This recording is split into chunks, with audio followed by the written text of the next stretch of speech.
News India 27 नव्या पिढीचं नवं माध्यम। माननीय प्रधानमंत्री नरेंद्र मोदीजी आणि संपूर्ण केंद्र सरकारचे मी मनापासून आभार मानतो की इतक्या वर्षाची मागणी मराठी भाषेला अभिजात भाषेचा दर्जा द्या ही मागणी माननीय मोदीजींनी आणि मंत्रिमंडळाने मान्य केली आणि आजपासून आपली मराठी भाषा ही अभिजात भाषा म्हणून गणली जाणार आहे। हा स्वर्ण अक्षरांनी लिहिण्याचा दिवस आहे।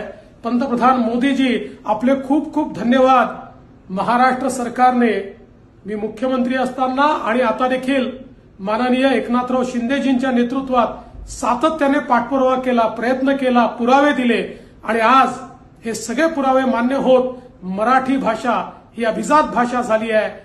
महाराष्ट्राच्या 12 कोटी जनतेच्या वतीनं आणि जगभरातल्या मराठी माणसाच्या वतीनं मी पंतप्रधान मोदीजींचे मनापासून आभार मानतो।